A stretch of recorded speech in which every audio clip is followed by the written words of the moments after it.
Hello दोस्तों, कैसे हैं आप सभी लोग। तो अपने पिछले लेक्चर में टॉपिक चल रहा था राजस्थान की जलवायु, जिसमें हम अक्षांश देशांतर के बारे में पढ़ रहे थे। पहले बेसिक बातें जलवायु टॉपिक से हमने शुरू किया था, राजस्थान की जलवायु, राजस्थान ज्योग्राफी में। तो जहाँ तक हमने बात की थी उससे आगे ही आज कंटिन्यू करते हैं। ये देखिए, ये डायग्राम लास्ट में हमने बनाया था, रफली बनाया था एक बार के लिए। आज मैं इसको सारा समझाऊंगा आपको, ठीक है, कि ये कैसे किस तरीके से इसमें सारी बातें हैं। ये देखिए, पहले इसको मैं इसी में बता देता हूँ। ये हमारा पूरा पृथ्वी है। इसमें ये सबसे पहले बीच में 0 डिग्री, ये वाली, ये बीच में 0 डिग्री भूमध्य रेखा है। इसके ऊपर ये 23.5 डिग्री उत्तरी अक्षांश, कर्क रेखा जिसे बोलते हैं। ये सारा समझाऊंगा कि 23.5 डिग्री क्यों है, कर्क रेखा क्यों बोलते हैं। ये सारी बातें आज हम कॉन्सेप्ट के साथ समझेंगे। लेकिन एक बार ये आप सारा ये आप नोट भी कर सकते हैं। ये डायग्राम बना लीजिए अपनी कॉपी में। ये 23.5 डिग्री उत्तरी अक्षांश, ये 23.5 डिग्री दक्षिणी अक्षांश।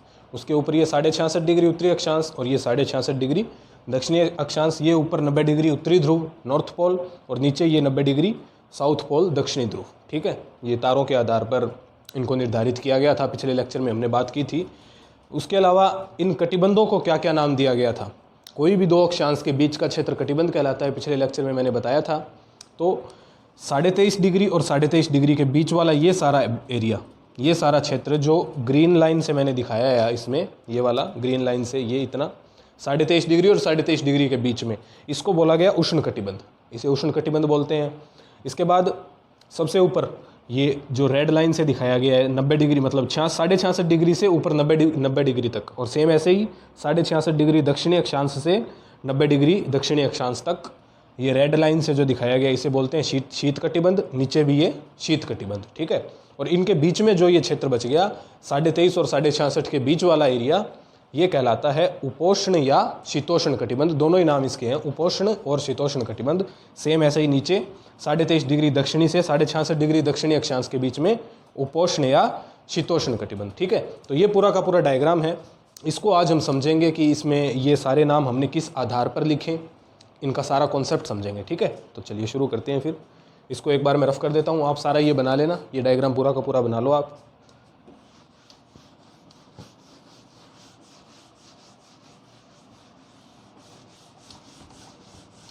अक्षांश हम पढ़ रहे हैं क्योंकि अक्षांश जलवायु को बहुत ज़्यादा प्रभावित करते हैं। राजस्थान की जलवायु को प्रभावित करने वाला मुख्य कारक है अक्षांश। तो जलवायु अपना टॉपिक है, लेकिन उससे पहले अक्षांश की समझ होना बहुत ज़रूरी है। इसी कारण हम पहले अक्षांश के बारे में पढ़ रहे हैं, ठीक है। देशांतर इतना ज़रूरी नहीं है जलवायु के लिए, तो हम सिर्फ अक्षांश को ही एक बार के लिए पढ़ेंगे। उसके बाद अपना जलवायु टॉपिक कंटिन्यू हो जाएगा, ठीक है। तो ये मैं आपको सारा समझाता हूँ। देखिए किस प्रकार से होता है। पूरा डायग्राम आपने बना लिया, एक बार बेसिक आपको समझ में आ गया होगा। अब इनका कॉन्सेप्ट समझते हैं। जैसे ये मान लीजिए सूर्य है,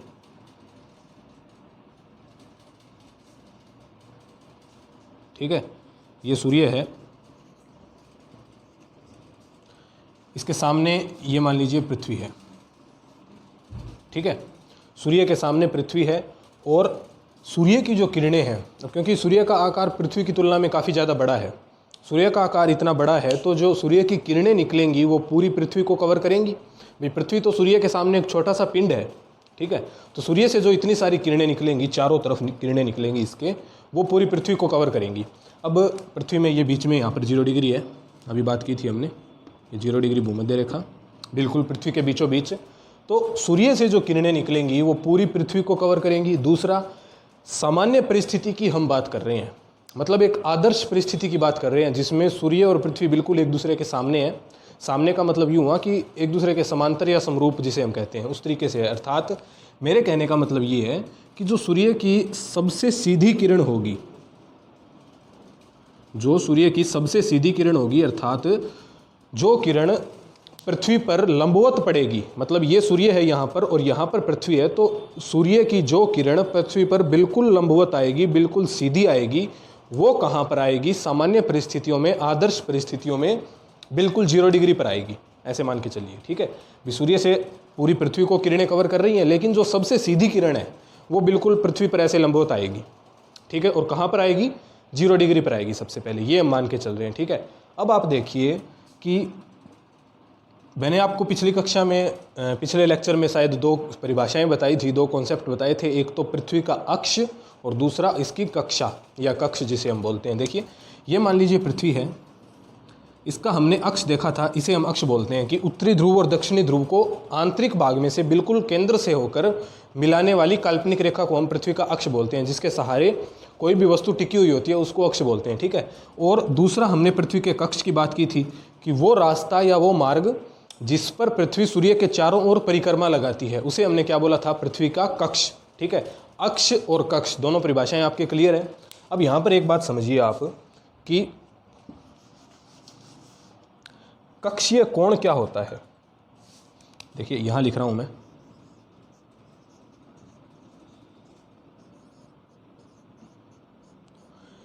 कक्षीय कोण क्या होता है। कोई भी वस्तु है उसके अक्ष और उसके कक्ष के बीच बनने वाला कोण क्या कहलाता है, कक्षीय कोण। ये समझिए आप, कक्षीय कोण क्या है, फिर से सुनिएगा, ध्यान से सुनिएगा एक एक करके, कि किसी भी वस्तु, कोई भी वस्तु है, उस वस्तु के अक्ष और उसके कक्ष के बीच बनने वाला कोण क्या कहलाता है, कक्षीय कोण कहलाता है। जैसे ये मान लीजिए पृथ्वी है, इसका ये अक्ष होगा और ये इसका इस तरीके से कक्ष होगा, सूर्य के चारों ओर चक्कर लगाएगी ना ये, तो ये इसका कक्ष है सूर्य के चारों ओर चक्कर लगाने का। इस 0 डिग्री को एक बार मैं साफ कर देता हूँ। तो इस पृथ्वी के अक्ष और इस कक्ष के बीच का कोण क्या कहलाता है, कक्षीय कोण कहलाता है। और ये कोण सामान्य परिस्थितियों में हमेशा किसी भी वस्तु के लिए 90 डिग्री होता है, ठीक है। सामान्य परिस्थितियों में, आदर्श परिस्थितियों में किसी भी वस्तु के लिए हमेशा 90 डिग्री होता है कक्षीय कोण का मान, ठीक है। अब ये आपको 90 डिग्री लग नहीं रहा होगा, तो मैं आपको थोड़ा सा दिखाता हूँ समझाने के लिए। जैसे कि ये मेरे पास एक प्याला है, मान लीजिए ये हमारी पृथ्वी है, गोल वस्तु है, तो इस पृथ्वी का ये मान लीजिए पूरी की पूरी जो ग्लोब है ना अपना, वही है, इसको वही मानिए आप, पूरी पृथ्वी मानिए। अब इसके अंदर ये जो मैंने ये स्केच में इसके अंदर लगा रहा हूँ मार्कर, इसको मानिए आप पृथ्वी का अक्ष, क्योंकि ये बिल्कुल ऐसे ही है, पृथ्वी है, इसके अंदर ये लंबवत उत्तरी ध्रुव और दक्षिणी ध्रुव को मिलाने वाला ये पृथ्वी का अक्ष हो गया, ठीक है। अब यहाँ पर आपको समझ नहीं आ रहा होगा कि 90 डिग्री किस हिसाब से ये कोण बन रहा है, लेकिन यहाँ पर आप देखिए। अब जैसे यहाँ पर मान लीजिए कि मैं जो हूँ यहाँ पर सूर्य है, ठीक है, थोड़ा सा मान लीजिए कि यहाँ पर ये स्थिति है जो यहाँ पर कहीं पर सूर्य है, तो ये जो पृथ्वी है सूर्य के चारों ओर किस हिसाब से चक्कर लगाएगी, ऐसे ही चक्कर लगाएगी ना। चलो मेरे मुख को मान लीजिए कि आप ये सूर्य है, तो पृथ्वी यहाँ पर इसके चारों ओर कैसे चक्कर लगाएगी, ऐसे ही तो चक्कर लगाएगी, फिर पीछे से और यूँ मतलब ऐसे चक्कर लगाएगी, ठीक है, ऐसे इसके सामने चक्कर लगाएगी। तो अब देखिए कि जो अक्ष है, जो कक्ष बन रहा है पृथ्वी का, वो कैसे बन रहा है भाई, ऐसे चक्कर लगा रही है चारों ओर, इस तरीके से चक्कर लगाएगी, तो जो कक्ष बनेगा वो यही तो बन रहा है। मेरे हाथ को एक समतल रेखा मानिए आप, तो ये पृथ्वी का कक्ष नहीं बनेगा क्या, यही बनेगा। देखिए कैसे, ये सूर्य है, इसके चारों ओर इस तरीके से यदि पृथ्वी चक्कर लगाएगी तो पृथ्वी का कक्ष इस रेखा के अनुसार बनेगा जो मेरा हाथ है। और अब पृथ्वी के अक्ष को देखिए आप, ये स्केच सीधा खड़ा, ठीक है, ये पृथ्वी का अक्ष है और मेरा हाथ पृथ्वी का कक्ष है। तो अब देखिए इनके बीच कितना कोण बन रहा है, 90 डिग्री बन रहा है ना। तो ये स्केच है, देखो, ये मैंने आपको पृथ्वी का अक्ष बताया, इस तरीके से होगा, और ये पृथ्वी का कक्ष है। अब इन दोनों के बीच का कोण देख लीजिए आप खुद, तो ये 90 डिग्री कोण होता है, तो इसे बोलते हैं कक्षीय कोण। तो पृथ्वी का जो कक्षीय कोण होता है सामान्य परिस्थितियों में कितना होता है, 90 डिग्री होता है, जो मैंने लिखा है सभी का 90 डिग्री होता है, ठीक है। कक्षीय कोण का मान 90 डिग्री हो गया। अब आप दूसरी बात समझिए,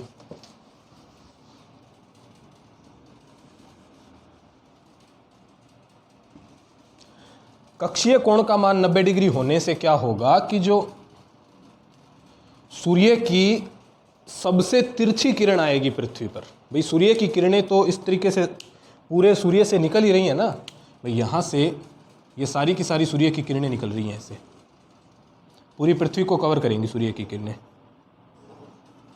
ये सारी सूर्य की किरणें निकल रही है, जो सबसे सीधी किरण होगी वो पृथ्वी पर बिल्कुल 0 डिग्री पर आएगी, और पृथ्वी पर जो अंतिम किरण पहुंचेगी सूर्य की,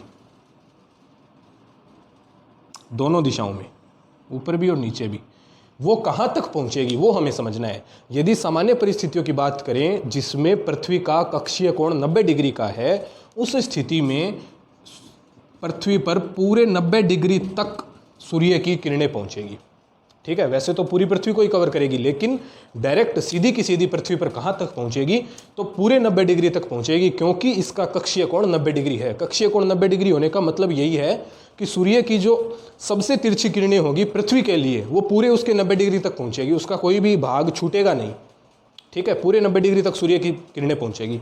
तो यहाँ पर ये वाली जो किरण आ रही है, ये क्या होगी, पृथ्वी के लिए सबसे तिरछी किरण, अधिकतम तिरछी किरण, वैसे तो सूर्य की ये भी किरणें तिरछी है, लेकिन पृथ्वी के लिए बात कर रहे हैं। इन किरणों का पृथ्वी से कोई मतलब नहीं है, क्योंकि ये पृथ्वी से बहुत ज़्यादा परे जा रही है, क्योंकि सूर्य बहुत बड़ा है, बहुत ज़्यादा किरणें हैं इसकी। तो पृथ्वी के लिए सबसे तिरछी किरण कौन सी होगी? जो 90 डिग्री तक पहुंचेगी, ऊपर नीचे दोनों दिशाओं में।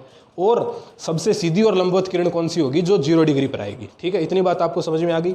ये है सामान्य परिस्थितियों की बात, कि जब पृथ्वी का कक्षीय कोण 90 डिग्री हो, पृथ्वी और सूर्य बिल्कुल आदर्श परिस्थिति में। ठीक है, अब वास्तव में ऐसा नहीं है, आदर्श परिस्थितियां नहीं है, सामान्य परिस्थितियां नहीं है। तो वास्तव में कैसा है उसको समझते हैं।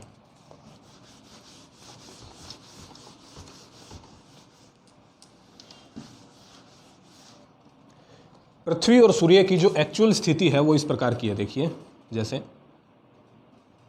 ये मान लीजिए सूर्य है,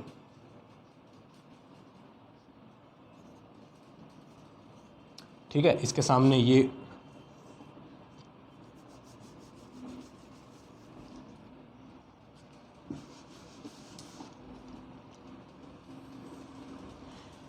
पृथ्वी है, सूर्य के सामने अर्थ है, पृथ्वी है। अब वास्तव में स्थिति ये है कि जो पृथ्वी है वो अपने अक्ष पर सूर्य के सामने बिल्कुल सीधी नहीं है। अभी तक हम जो बात कर रहे हैं सामान्य परिस्थिति जिसे मैं बोल रहा हूँ, उसमें मैं आपको पृथ्वी का अक्ष ऐसे दिखा रहा हूँ, वास्तव में यही होता है। लेकिन पृथ्वी जो है सूर्य के सामने बिल्कुल सीधी नहीं है। पृथ्वी सूर्य के सामने अपने अक्ष पर 23.5 डिग्री पूर्व दिशा की ओर झुकी हुई है। ध्यान से सुनिएगा, पृथ्वी जो है अपने अक्ष पर 23.5 डिग्री पूर्व दिशा की ओर झुकी हुई है सूर्य के सामने। कैसे? इस तरीके से।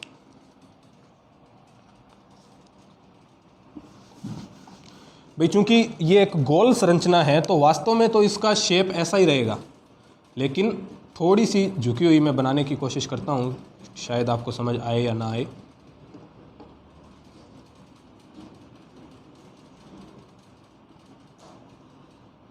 इस तरीके से है, ये थोड़ी सी पूर्व दिशा की ओर ऐसे झुकी हुई है। इसका जो अक्ष, हम अभी तक ऐसे बात कर रहे हैं कि ऐसे बिल्कुल सीधा अक्ष है इसका, वो एकदम ऐसे सीधा ना होकर के 23.5 डिग्री के कोण पर, 23.5 डिग्री कोण है, 23.5 डिग्री के कोण पर पूर्व दिशा की ओर झुका हुआ है, ऐसे सीधा ना होकर के ऐसा है।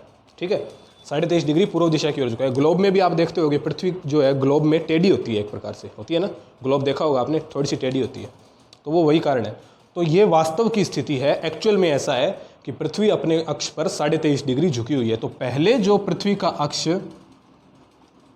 ऐसे था सामान्य परिस्थिति में, वो अब ऐसा ना होकर के थोड़ा सा टेढ़ा है। जब पृथ्वी का अक्ष ऐसा था और कक्ष आप इसको मान लीजिए, तो इनके बीच कोण कितना बन रहा है? 90 डिग्री का कोण बन रहा है। देखिए 90 डिग्री का कोण, अभी मैंने आपको ऐसे बताया था। तो पृथ्वी के अक्ष और इसके कक्ष के बीच 90 डिग्री का कोण बन रहा है। लेकिन अब पृथ्वी का अक्ष इतना झुक गया, 23.5 डिग्री का कोण झुक गया, तो अब इनके बीच का कोण कितना बचेगा? यही बचेगा, यही बचेगा। अब भाई पहले पृथ्वी का कक्षीय कोण 90 डिग्री था, क्योंकि पृथ्वी अपने अक्ष पर बिल्कुल सीधी खड़ी थी। लेकिन अब पृथ्वी अपने अक्ष पर 23.5 डिग्री झुकी हुई है, तो इसका कक्षीय कोण कितना बचेगा?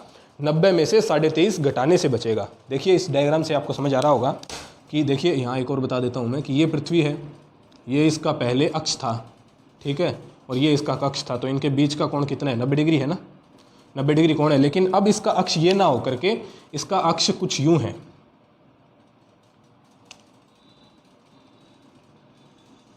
अब इसका अक्ष ऐसे है। तो अब इनके बीच कोण देखिए आप कितना बन रहा है।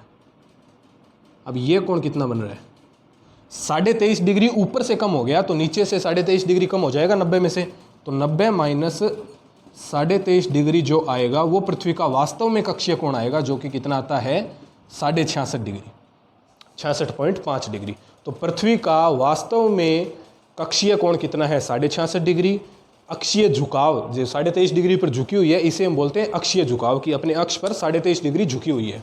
तो आपको एक बात समझ में आ गई कि पृथ्वी का जो कक्षीय कोण है वो 90 डिग्री ना होकर के 66.5 डिग्री है। अब देखिए दूसरी बात, इसके किरणों वाली बात जो अभी हमने की थी, कि यदि जब सामान्य परिस्थितियां थी, जब पृथ्वी अपने अक्ष पर बिल्कुल सीधी थी, जब पृथ्वी का कक्षीय कोण 90 डिग्री था, उस समय पृथ्वी के लिए जो सबसे तिरछी किरण थी सूर्य की, वो कहाँ पर थी? याद कीजिए, अभी बताया है 90 डिग्री पर थी वो। देखिए ये मान लीजिए पृथ्वी है, इसका कोई भी मतलब अक्षीय झुकाव नहीं है, बिल्कुल कक्षीय कोण 90 डिग्री है, तो सूर्य की जो सबसे तिरछी किरण पृथ्वी के लिए थी वो कहाँ तक जा रही थी, 90 डिग्री तक जा रही थी। लेकिन अब ये अपने अक्ष पर 23.5 डिग्री झुक गई। अब इसका अक्ष यूँ है, अब ये इसका अक्ष है, मतलब पहले जो 90 डिग्री हम यहाँ दिखा रहे थे वो 90 डिग्री अब यहाँ आ गया, और यहाँ पर जो 90 डिग्री दिखा रहे थे वो इस तरफ शिफ्ट होकर के यहाँ आ गया, तो इसके 90 डिग्री थोड़े थोड़े चेंज हो गए। ठीक है, तो अब देखिए सूर्य की जो सीधी किरण आएगी वो कहाँ आएगी, ये मान लीजिए अब, और ये अब है 0 डिग्री रेखा। तो अब लग रहा है आपको शायद कि ये अपने अक्ष पर थोड़ी सी झुकी हुई है। अब सूर्य की जो सबसे सीधी किरण आएगी वो देखिए कहाँ आएगी,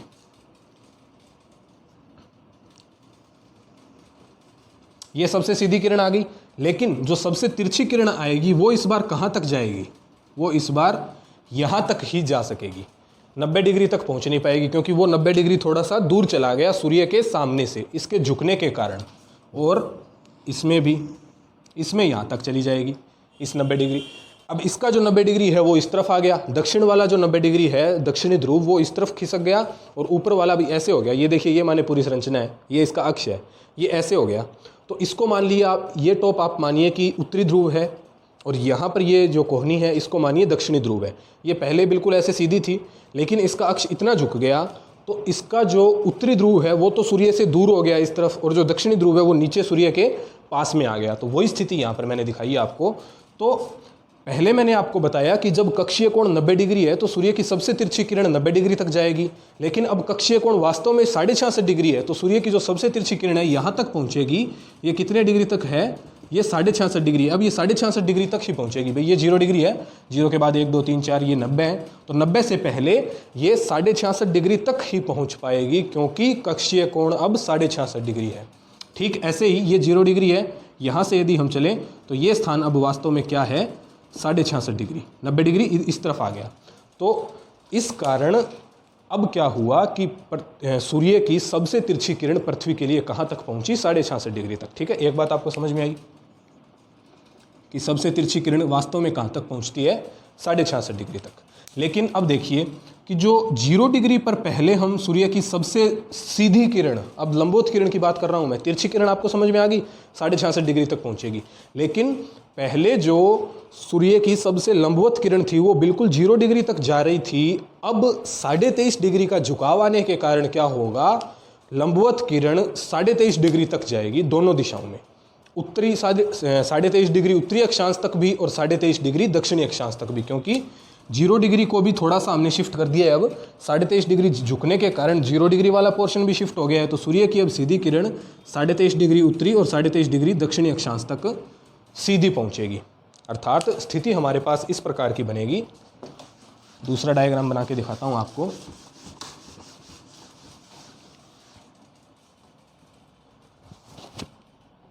देखिए अब स्थिति किस प्रकार की बनेगी।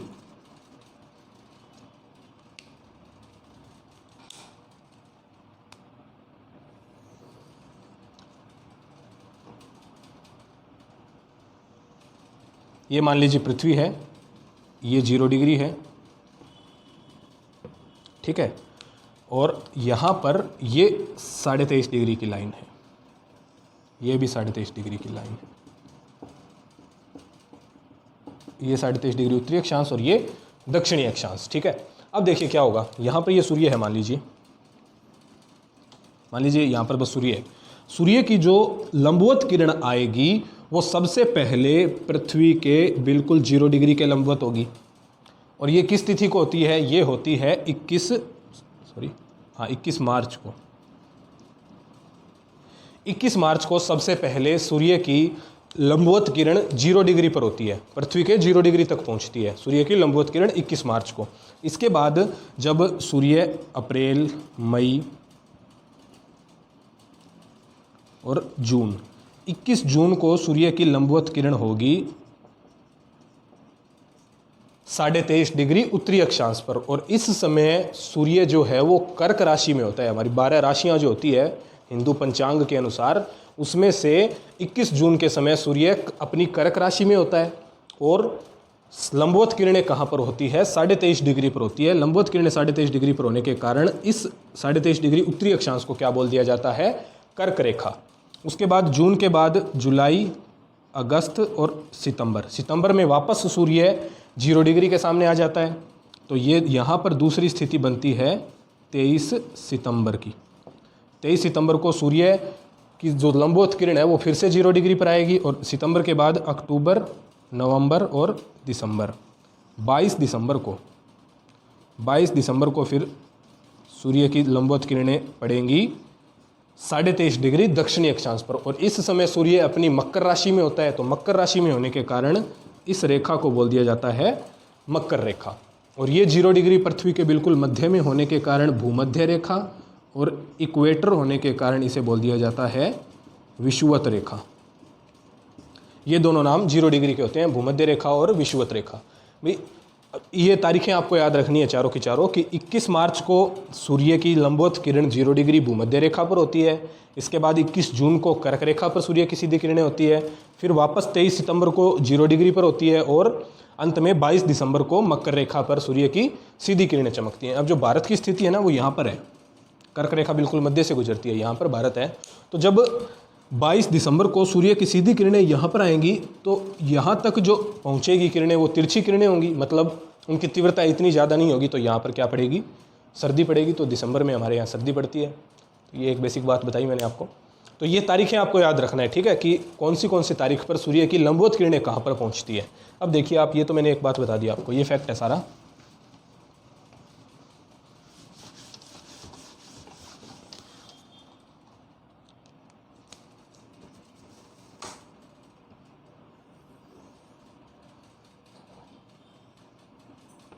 ये 0 डिग्री रेखा, सूर्य की सबसे पहले लंबवत किरणें जब 0 डिग्री पर पड़ेगी, जब लंबवत किरणें 0 डिग्री पर पड़ेगी तो सबसे ज़्यादा प्रकाश कहाँ तक पहुँचेगा, मतलब अधिकतम कहाँ तक सूर्य की तिरछी किरणें पहुँचेगी, 66.5 डिग्री तक, क्योंकि कक्षीय कोण का मैंने आपको बताया कितना है, 66.5 डिग्री। तो बिल्कुल 66.5 डिग्री तक किरणें पहुँचेगी। इसके अलावा इसके बाद आगे किरणें सूर्य की पहुँचेंगी नहीं, बिल्कुल ऐसे ही नीचे भी 66.5 डिग्री तक ही किरणें पहुँचेगी, इसके अलावा किरणें पहुँचेगी नहीं। अब सूर्य जब यहाँ पर आगे जून में आकर के यहाँ पर 23.5 डिग्री पर सीधा चमकेगा ना, उसके बाद किरणें पर यहाँ 90 डिग्री तक पहुँचेगी।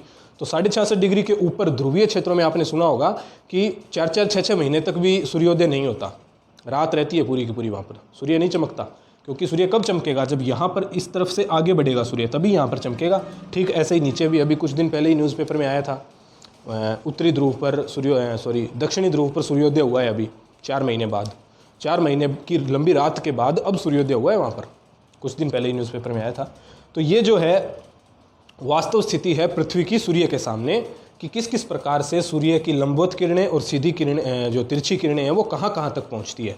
ठीक है, तो ये मैंने आपको बताया। अब इसी के आधार पर 23.5 डिग्री और 66.5 डिग्री का निर्धारण किया गया। 23.5 डिग्री किस आधार पर बनाया, कि जो झुकाव है पृथ्वी का वो 23.5 डिग्री है। झुकाव 23.5 डिग्री होने के कारण उसका कक्षीय कोण 66.5 डिग्री ही बचता है। तो 66.5 डिग्री कक्षीय कोण बचने के कारण क्या हुआ कि जो मतलब सूर्य की तिरछी किरणें हैं वो पृथ्वी के 66.5 डिग्री तक ही पहुंचेगी जब सामान्य स्थिति हो। ठीक है, आगे पहुंच ही नहीं पाएंगी उसकी किरणें। तो ये सारा कॉन्सेप्ट मैंने आपको समझाया। अब देखो आप, जलवायु में ये क्या योगदान करते हैं, कटिबंध का निर्धारण किस प्रकार से होगा, वो तारीखें आप याद रख लेना। 21 मार्च, फिर 21 जून, 23 सितंबर और 22 दिसंबर। इंडियन ज्योग्राफी में कहीं और इसका भी कुछ जिक्र आया तो वहाँ भी और ज़्यादा क्लियर कर दूंगा मैं आपको, लेकिन अभी के लिए कटिबंध समझना ज़्यादा ज़रूरी है हमारे लिए। अभी आप कटिबंध को समझिए। ये 0 डिग्री है,